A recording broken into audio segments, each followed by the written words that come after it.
In May 2022, India's Ministry of Railways finalized a deal with China's Taiwan Heavy Industry Corporation to procure 39,000 train wheels for 1.7 billion rupees, which is approximately 21 million US dollars.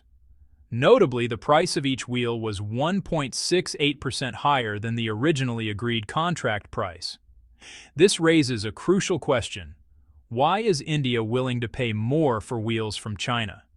Is India not capable of manufacturing them itself? India operates one of the world's largest railway networks, with over 13,000 trains running daily and nearly 8,000 stations. However, a significant portion of these trains and rail lines are aging. Many operate at full capacity, leading to frequent accidents. In 2021 alone, India recorded nearly 18,000 railway accidents, resulting in more than 16,000 fatalities and 1,852 injuries. Even more alarming, between 2017 and 2021, nearly 100,000 people lost their lives in train-related incidents. To modernize its railway system and advance high-speed rail development, India spent 18 months designing its own semi-high-speed train, the Vande Bharat Express, which can reach speeds of up to 160 kilometers per hour. While the train is marketed as made in India, the reality is more complex. Its carriages are manufactured domestically under license from Germany's LHB company. In fact, 70 to 80% of its critical components still rely on imports, including train wheels. Despite being a major economy, India continues to lag behind in advanced manufacturing, particularly in producing high-speed rail wheels. Following recommendations from the United States and its Western allies, India sought Ukraine's assistance in manufacturing these wheels. In August 2021, India signed an $18 million contract with Ukraine to supply 30,000 wheels for LHB carriages under the Indian Train Project. The order was originally scheduled for completion by the end of 2022. However, the outbreak of the Russia-Ukraine conflict severely disrupted production. Factory shutdowns, bankruptcies, shortages of raw materials, and transportation challenges made it impossible for Ukrainian companies to fulfill their contracts. As a result, India found itself in a crisis. Its new trains were ready, but the 30,000 ordered wheels never arrived. Initially, India assumed the conflict would be short-lived and planned to use the delay to develop domestic manufacturing capabilities for train wheels, aiming to reduce dependence on foreign suppliers. However, manufacturing high-speed rail wheels proved far more complex than expected. The production process requires extreme precision. Each wheel is forged from a single steel billet through cutting, heating, and molding, followed by heat treatment and extensive finishing. The wheels then undergo rigorous testing to meet strict safety standards.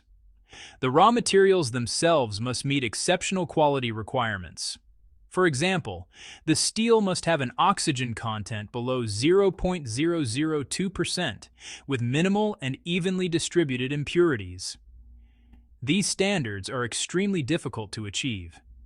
Due to these technical challenges, India's domestic manufacturers were unable to produce the wheels independently. In fact, only 5 countries, China, Japan, Germany, France, and Italy, possess the expertise to manufacture wheels that meet these high standards. As the Russia-Ukraine war dragged on with no end in sight, India was forced to reopen an emergency bidding process.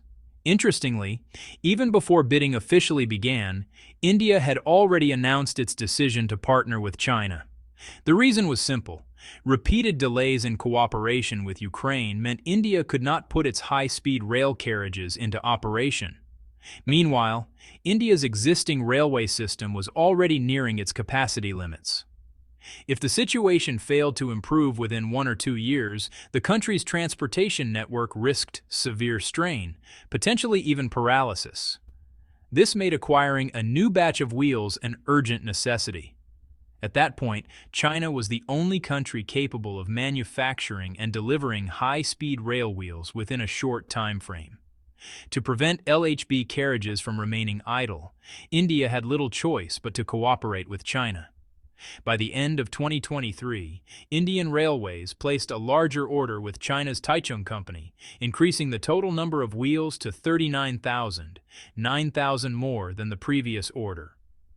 Sources indicate that the price per wheel in this agreement was 1.68% higher than what the Ukrainian supplier had offered, bringing the total contract value to 1.7 billion rupees, or roughly 21 million US dollars.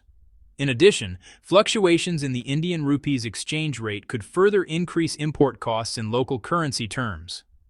Under the agreement, production of this batch of wheels is expected to be completed by October 2024, with full delivery anticipated by the end of the year. Acknowledging China's efficiency, an Indian industry expert admitted that local manufacturers struggle to meet market demand.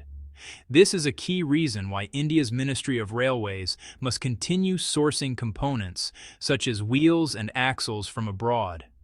However, this cooperation with China differs from conventional international trade practices. China has explicitly required India to make payments up front, with at least 60% of the total amount prepaid. Typically, international transactions require only a small prepayment, which helps maintain trust and enables smoother cooperation. For instance, it is common for companies to pay around 10% in advance, and payment terms rarely become a barrier to contract agreements. So why has China insisted on such a high prepayment ratio in this case? The reason appears to stem from previous dealings between the two nations. One notable example is BYD's contract with India for the purchase of 300 electric buses. Although India initially paid half of the advance amount, the contract stipulated that the remaining balance would be settled in 2 installments. However, India later made an unexpected request to merge the remaining payments into a single final installment. Despite concerns, BYD agreed, considering India's international credit standing. Yet when the final payment was due, the Indian government delayed it by 3 months, fulfilling its obligation only after facing significant pressure. This incident raised doubts in China regarding India's reliability as a trade partner.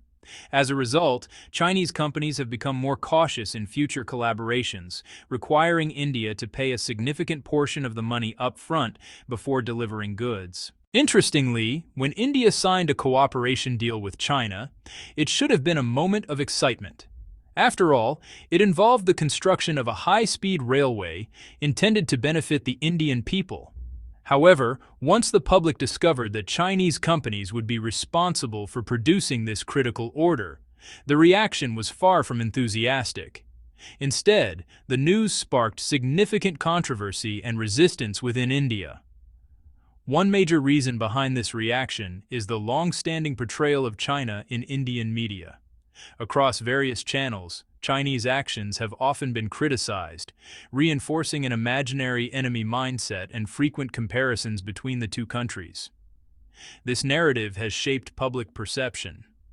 As a result, many in India associate made in China with low-quality products and inferior manufacturing.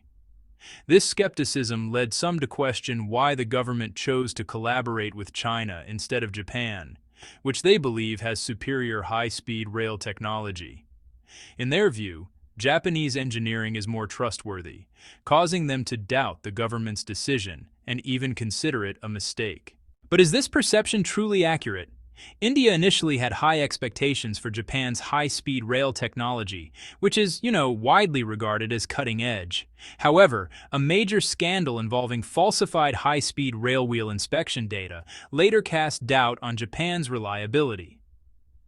Investigations revealed that test results had actually been manipulated to meet required standards. This revelation really weakened India's trust in Japanese technology. Meanwhile, India is under increasing pressure to procure high-speed rail wheels. Delays in cooperation with Ukraine have cost valuable time, and the country's railway system is now under heavy strain. If the wheels are not delivered on time, India's rail infrastructure could face even greater setbacks. Given this urgency, India needed a reliable and efficient partner, making China's manufacturing capabilities the most viable option. Beyond this urgent order, India also placed 2 additional orders with China's Taiwan heavy industry earlier this year. These deals included 25,000 wheels and 30,000 train axles, totaling over $40 million US. At the same time, India's infrastructure partnership with Japan has faced significant hurdles. A prime example is the highly anticipated Mumbai-Ahmedabad high-speed rail project, which has become a major point of contention in India-Japan relations. Launched in 2017, the project was initially expected to be operational by 2024. However, progress has been far slower than anticipated, encountering multiple obstacles along the way. Initially, the estimated cost was around $12.28 billion US. As construction continued, expenses skyrocketed, with the most recent estimates suggesting the total cost has surged to nearly $30 billion. To make matters worse, the project has yet to reach 50% completion. Originally planned to open in 2024, operations may now not begin until 2028.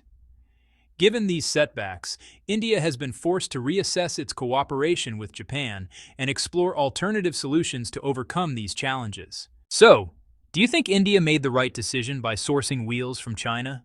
To stay updated on future developments, don't forget to subscribe to our channel and turn on notifications, as we continue to bring you more insightful and engaging content.